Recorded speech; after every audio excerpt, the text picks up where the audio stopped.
Propose করবা? আপনাকে তোমাকেও আমি ভালো অনেক ভালোবাসি। তোমাকে অনেক ভালোবাসি আমি। আমাদের দেখা হওয়াটা খুব মজার একটা ঘটনা। ও যেহেতু ডেন্টিস্ট, তো আমি তখন মাত্র অনার্স ফার্স্ট ইয়ারে পড়ি। তো আমার দাঁতে একটু সমস্যা হয়েছিল। ফার্স্ট আমাদের ওর চেম্বারেই দেখা।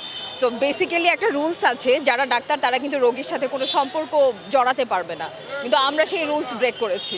ভাগ্য ভালো যে ওর ডেন্টিস্টের সার্টিফিকেট ওইখানে ম্যাচ আপ, মানে কোনো প্রবলেম হয় নাই পরবর্তীতে।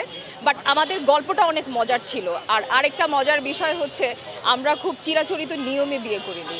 আমরা বিয়ে করেছি দুজন ঘর থেকে পালিয়ে গিয়ে। আচ্ছা আপু, এই যে ডাক্তার রোগীর প্রেম কেমন লাগছে বিষয়টি? এখন আর মনে হয় না, এখন তো প্রায় ঝগড়া করি।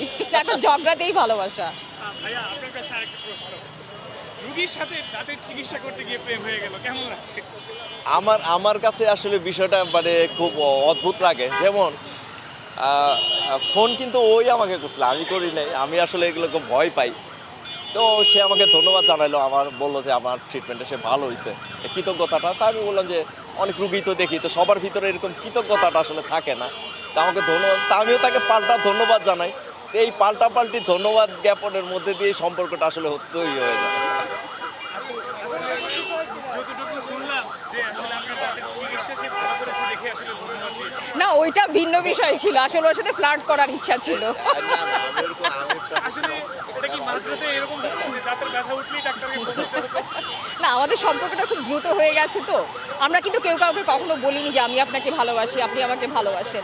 বোঝাপড়ার মধ্যেই হয়ে গেছে। প্রপোজ করবা? 18 বছর পরে আবার? আপনাকে আমার অনেক ভালো লাগে। আপনাকে? আপনাকে তোমাকেও আমি ভালো- অনেক ভালোবাসি। তোমাকে অনেক ভালোবাসি আমি।